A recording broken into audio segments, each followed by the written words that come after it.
So this is part 2 of the onboarding process. We went into the preparation, now we're going to actually do it. And if you recall the definition, there was societal, sort of social aspects, and then there was technical aspects to onboarding. And we're going to go through both of those right now and sort of let you craft your own way of looking at how your onboarding process is working, what you should be looking for, and how well it's going as it relates to that particular rep. And one thing to note is unless this person quit a job or didn't take another job, they might actually still be looking for a job. So in some cases, onboarding is really just the continuation of an interview process in which they're getting paid. So you need to keep your eyes open for some warning signs and some sort of tips that this may not be the perfect marriage for you. So you can break onboarding into 2 parts. I like to break it into the first 30 days and then what I'll call the ramp-up period. Your ramp-up period might be another 30 days, it could be a year, depending on the sales cycle, depending on how much you have invested in it, and largely depending on your patience. But the ramp-up period is a real thing, and you should expect to have a diminished return, if any return, from a new sales rep for at least a little bit of time, potentially a long period of time. But in the first 30 days, what we're looking for is some clues as to their character. We're now paying them, their guard's down a little bit. We get to know them a little bit better and a little bit looser than in the interview process. And so we can look for certain things. Some of them are kind of basic, you know, sort of the ABCs of life.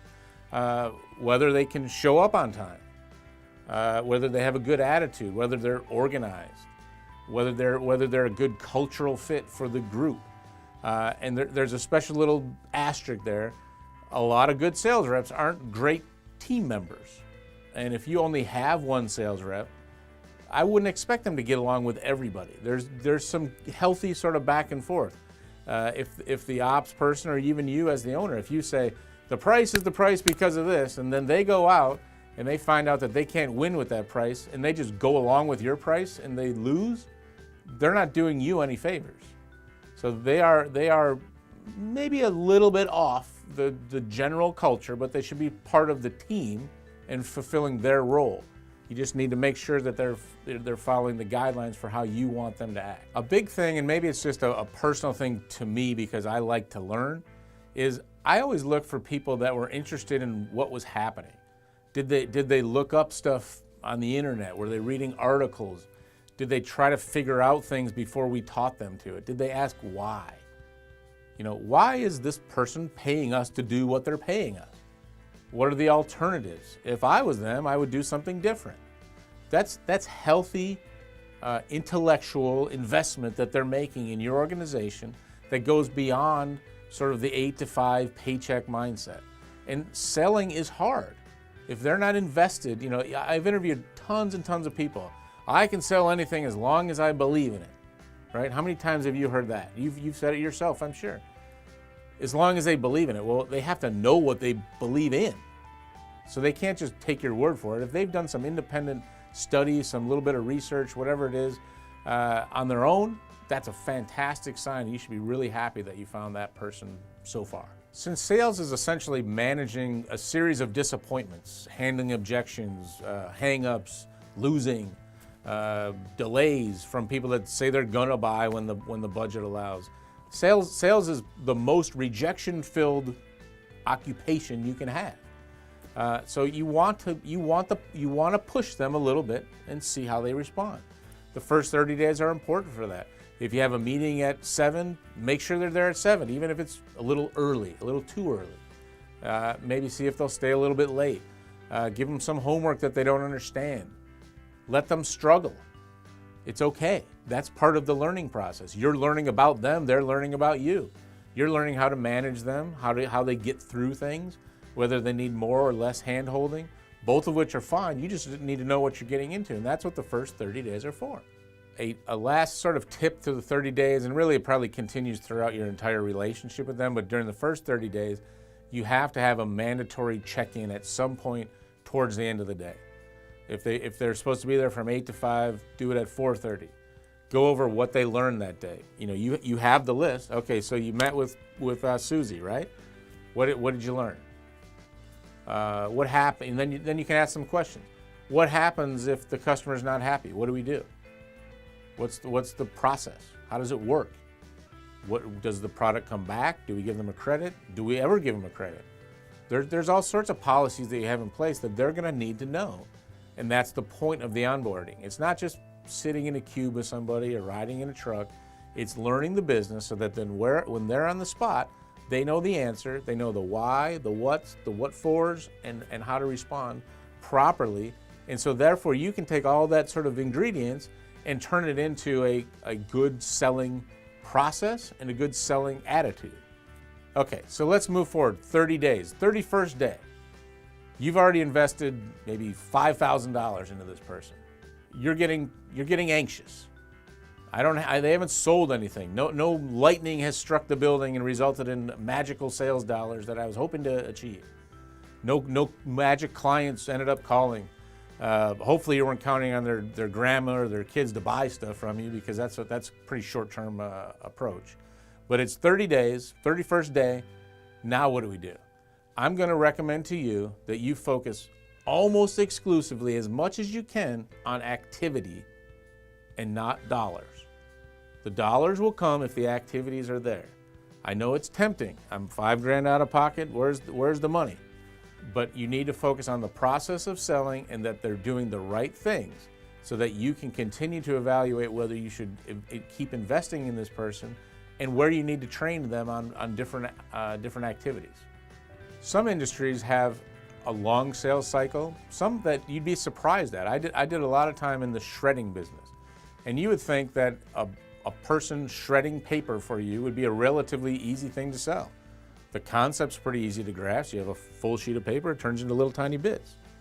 You get the idea. What does it cost? How do I buy it? Where do I start? Well, in reality, it's not nearly that easy. They may have an existing vendor that has a contract. They may have for that particular industry, they may have a shredding machine that needs to wait. You need to wait till it gets broken. The person you're talking to doesn't have the authority even to make this $50 a month decision. And so now all of a sudden the owner has to be involved in a $50 decision. And we know what place that's going to be. That's 11th place on the top 10 list every day. It's just never going to happen. So having the patience to know that it will happen, it's just not going to happen right now, is important. So if I have a rep in that business, which I did, we had to focus on the activities.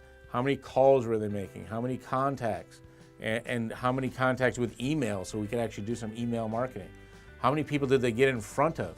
How many people did they find that had a competitor? All of these are metrics that are really important to the process of developing a book of business. Do they result in actual money? No. But the only way you're going to get to money is to do all the things that it takes to get it. I recommend keeping a daily activity sheet, and I have an example of it here on this page. It's fairly simple, and you can do it any way you want, but mine had 10 rows of 10 columns and little empty boxes and symbols that you put in there. So if you made a call, you did an X. Every call, X, X, X. If you got a line. If you had a contact, you made an X. If you got an appointment, you filled it in and you colored it. That was the big celebratory moment. So the reason this was is they got in the act of rewarding themselves with these little ticks, and they'd go and go and go.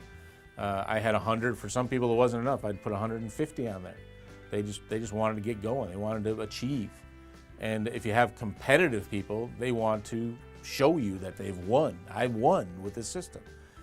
Tying into my activity compensation idea, this is how they got paid in some regards. So the point of the activity sheet is to give them sort of instantaneous gratification, recognition for doing something, and the positive energy that would come around when I could come by and basically look over their shoulder and just see, without even interrupting them, how they were doing. I'd give them a thumbs up when they're on the phone. It works out really well. I was at a sales training once, and the gal that was running it had this really cool idea. She had to force herself, she was the trainer, but she had to sell. She wanted to force herself to make 10 cold calls a day. And she loved to play golf and wanted to retire into a golf community. So she had a bucket. It had 10 golf balls in one bucket and an empty bucket right here. And every time she made a call, she picked up a golf ball and put it in the other container. That was her way of letting herself know she was achieving her goal. I believe, if I recall correctly, this was a while ago, a few of the balls were even a different color because she had that symbolized to her that it was a fresh person or it was a problem, whatever the game is. Come up with whatever game works for you, But just know that keeping score, keeping track of the baseline activities is critical, especially during the ramp-up period. So lastly, I'm going to go through 3 sort of common issues that you're going to run into. One is lack of tries, lack of attempts. The other is lack of contacts, and the last one is lack of appointments, prospects, proposals, whatever you want to call the end of the process. In the lack of tries, what you're typically going to find is that the person is intimidated by the process. They're afraid of the 800-pound phone. They can't pick it up. They're afraid to go through a door. They have some hang-up potentially as to how a salesperson is going to be perceived. I get calls all the time, and I'm sure you do too. This isn't a sales call. Well, that's ridiculous. Of course it's a sales call. What else would this be? That's a coping mechanism for somebody that feels bad about what they're doing, and you need to deal with that head on, because they're not going to last if that's how they feel about their role. Their role is to generate opportunities for your organization to service clients in a need that they have and be paid fairly and to make a profit. That's their role in the company. If they don't like the role, they need to do something different. But lack of trying is usually fundamentally a fear of selling, and you need to deal with that. So now let's say you have somebody that will make the calls, but they're not connecting. They're not getting any contacts. So you go over to their sheet and they have 99 X's and 99 slashes and 1 X. What are they doing wrong? In my experience, what they're doing wrong is they're uncomfortable pushing to have a conversation. So a contact is generally going to be the result of a match of what you supply and what they need. And that can only happen by them understanding what you provide them and you understanding what they need. Typically, that's going to come from discovery questions, some good conversation that involves you asking questions, them providing answers, but that the questions are relevant to their lives and not self-serving to you. So, for example, I was wondering, how are you taking care of this? How are you sure you're complying with this requirement that our service provides a solution for? Let them talk. If they talk and you respond appropriately, asking them for a contact to give them valuable information is not a stressful situation. You know, at the end of a few questions, you can say, Joe, it seems pretty logical that you should be in our database. We have a blog every month. We come up with great content that I think you'd enjoy. Do you mind if I put you in that system and just make sure you're up to date on everything that we're researching and we're providing? Who's going to say no to that after a decent conversation? But if that was the first question, hey, Joe, can I put you on our email list? They're going to say no. So being comfortable with the conversation is going to lead to better contacts, better amounts of contact. The last one is, I'll call it lack of success, whether it be appointments, proposals, sales. It could even be on inbound calls. I've had horrible experiences where I call in as a potential client and they don't ask me to buy the thing. I lose faith in that organization completely if they don't ask me to buy what they sell. That's the last customer I want to be. So you may have a rep that's comfortable talking, but they're afraid to close the deal. They're afraid to say, well, Sally, it seems like what we have to offer makes sense to you. Should we move forward? What do you think? And be quiet. But if they don't ask for the order, they're typically not going to get it, even with people calling in. So if you have reps that are afraid to ask for the order, they're kind of missing the process. Again, you go back to what their job is. Their job is to find people that need what you sell, educate them on the process, and create a relationship in which they buy it from you. Most people want to hang on to their money until you ask them for it. And it's perfectly okay to ask them for it. They expect you to. And if they're anything like me, they think less of you if you don't. So those are the 3 things: lack of trying, lack of connection, and lack of success. If you're measuring activity, you're going to see what those are. And I can tell you, even though I'm telling you not to focus on the dollars, the same closing techniques work for appointments as they do for sales. So if they're uncomfortable asking for an appointment, they're probably going to be uncomfortable asking for the actual sale itself. So just be aware of their ability to close. So that's onboarding sort of in a nutshell. You have the beginning interview extension, and then you have the real life doing the job. You're trying to figure out if you have the right person in the right process with the right product doing the job. When you find weakness, it doesn't mean that you automatically get rid of them. It just gives you an opportunity to train them better or more or at all in a significant part of the process. Measuring activity gives you as the manager a fantastic way to know where your onboarding process maybe was a little bit weaker. Maybe you need to invest a little bit more time in that specific area with that one particular rep, or you might need to structure the whole process a little bit differently. You may even have to go all the way back to your interviewing process and say, how can we not have this happen anymore? What do we need to test? What is it that we need to know for sure going into this that this won't happen? So it's all part of this really long process that eventually results in great reps that are really easy to manage.